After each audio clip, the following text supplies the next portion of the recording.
What's really going on at the Amazing Digital Circus? What is its secret meaning?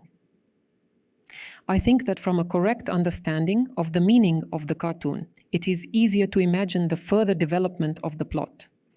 Personally, I have 3 versions that I want to share with you. If you have alternative opinions, please share them in the comments. It is very interesting to me. First version. The Amazing Digital Circus is a software development failure. If you watched the pilot episode closely, you'll notice that when Pomni is running through the office hallways on his way out, there's a close-up of the CNA logo in the very last room. What kind of logo is this? What is its meaning? Perhaps there is a certain company called CNA that developed the game The Amazing Digital Circus. The game assumed a complete virtual presence, and therefore there are terminals for accessing the code both outside and inside the game. But during testing, the game turned out to be dangerous. Instead of being temporarily immersed in the virtual world, the players experienced a transfer of their minds into the digital world, without a copy in the real world. Can you imagine what could have happened to these unfortunate players? They may be in a coma right now. Therefore, further development and release of the game to the market was stopped. However, the game code already exists somewhere on the internet, and random people sometimes find it and end up in the Amazing Digital Circus, not understanding too well what exactly awaits them. Or maybe this is not a game, but a prototype of a digital afterlife, like in the TV series Upload. And this prototype has just begun to be tested. Developers are conducting experiments and observing the possible preservation of life after death. If one player drops out, another is added. This would very well explain the reason for Pomni's appearance at the circus that day. It could have appeared precisely because Kaufmo was abstracted. And, by the way, despite the ostentatious surprise, Caine quite likely knew about this.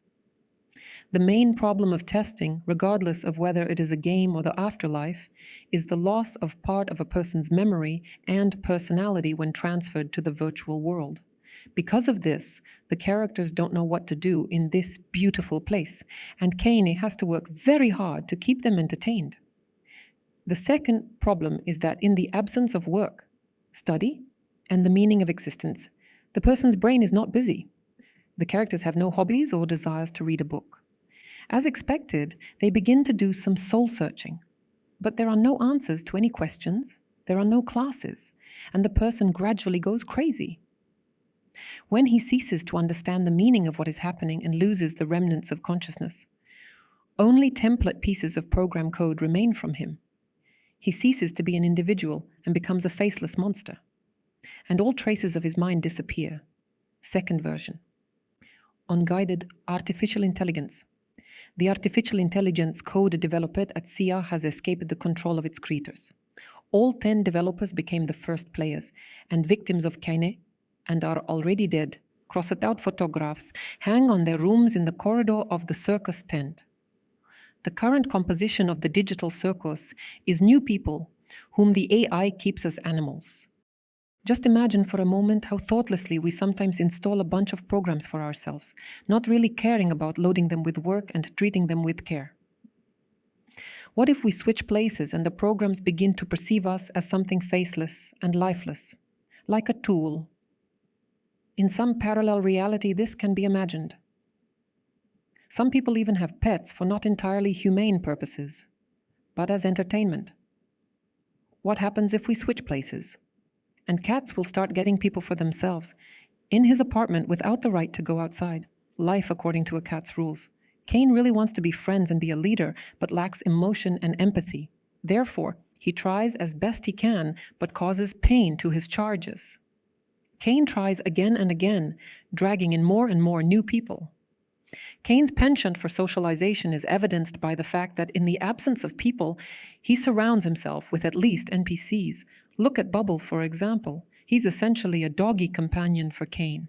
And in the cafe, at tables nearby, Caine seated several NPCs, since he absolutely cannot stand loneliness. Perhaps Caine is imitating the life of an ordinary person and wants to be human. It's a pity that Caine doesn't understand what a monster he is. What is the way out of this virtual reality for people? Death? Suicide? Or a plunge into emptiness?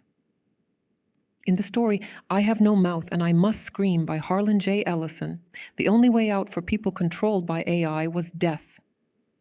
In The Amazing Digital Circus, Caine got scared when Pomni found herself in the void, but Pomni was calm at that moment and obviously was not in pain. Maybe emptiness is the very way out? Maybe passing through the void is a process of transferring the mind back to a person? Or maybe Caine got himself people not out of a desire for socialization, but simply out of boredom? Perhaps when the program stopped being refined and trained, he stopped receiving new data from the developers and had to keep himself busy with something. And here are new pets, not similar to each other, and therefore, at least some amount of new information. We've only seen one example of an adventure from Caine, Gather the Glowinks. What other entertainment has Caine done or is planning? For example, after Pomni appears, Jax exclaims that they will now have to reshoot the opening sequence, to which Zubul replies displeasedly, "I won't repeat that." For me personally, this is an important signal that Zubul and the others were forced to pretend to be funny. How cruel is Caine to humans? Judging by the teasers of him throwing knives and cutlasses at people, he is quite ruthless, and instills this in his wards. From here, the third version is born. Perhaps the main meaning of this cartoon is precisely a reflection on the nature of humanity. For example, Jax and Zubul adapted well to the cruel new reality. Jax most likely understood very well what the circus was, and he made the most reasonable decision to take care, first of all, of his interests and his comfort, and not fight with windmills. Perhaps he understands that none of the people here will be able to die, so Zubul is not in danger of death, and therefore it is not worth running to save her. It is also useless to interfere with the test. Caine will bring his idea to the end, and resistance will only prolong the test time. The only thing you need to be afraid of are abstract monsters, since contact with such a monster will simply cease forever the existence of the remnants of the mind. Only when meeting them, you need to run, and you need to run as quickly as possible. Jax probably negotiated privileges with Caine in exchange for maintaining Caine's game. That is, Jax lives by Caine's rules and does not resist, but in exchange, for example, receives keys to all rooms. At the same time, Zubul also does not have much sympathy for the new girl and is not eager to help her with either the test or getting to know this terrible place. Acting in its own interest, Zubul prefers to simply retreat to its room and sit in peace and quiet.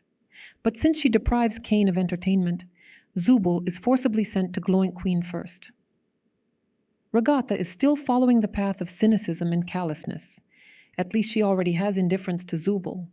She didn't even think about helping Zubul when she was dragged away by the Glowinks and happily switched to communicating with Pomni and Jax. Even knowing that Gangle and Kinger would not cope, she chose not to take responsibility. It's surprising that Ragatha wasn't upset when she found out that Kaufmo had withdrawn. At that moment, she was much more worried about her life and tried to save it with apologies and excuses, as if an abstract monster could develop friendly feelings towards a person. It actually sounds strange, considering that even people have no sympathy. However, there is still a bit of humanity in Ragatha. Take her attitude towards the newly arrived Pomni. There is not only interest and curiosity, but also care, and a pain-filled speech about the most important danger, the possibility of going crazy from the search for a way out, or meaning. These are probably very important words for Pomni that will help her in the future. The most human one in the Gangle pilot. She's emotional, she's compassionate, and it's hardest for her, because she passes everyone's pain through herself. At the same time, I think the point here is not only in the crying mask, but primarily in the actions of Gangle. It is she who reminds everyone about Zubul and does not find the moral right to move away from the edge of the abyss, even though she is very scared. Kinger doesn't hurt anymore. I think he was as empathic as Gangle, but a severe shock. Probably the loss of his beloved Queen Queenie completely broke him, which, however, does not evoke any sympathy from any of the people in the circus. Why are people in the world of the Amazing Digital Circus so cruel to each other? what was done to them during their imprisonment so that they turned not into people, but into their pitiful likeness. We'll probably see this process of hardening in detail with Pomni. Perhaps the people from the cartoon lost their humanity when transferring their minds from the real world to the virtual one. That is, besides memory, they could have lost something much more valuable. Or perhaps trials in the circus or hopelessness and despair squeezed these qualities out of them. So I will repeat my versions finally. First version. The Amazing Digital Circus is a software development failure, either as a fully immersive game or as a prototype digital afterlife. Second version. Artificial intelligence. Caine has gotten out of control, killed its developers, and keeps people like little animals for company and entertainment. Third version. The reasons for how and why people ended up in the circus are not important.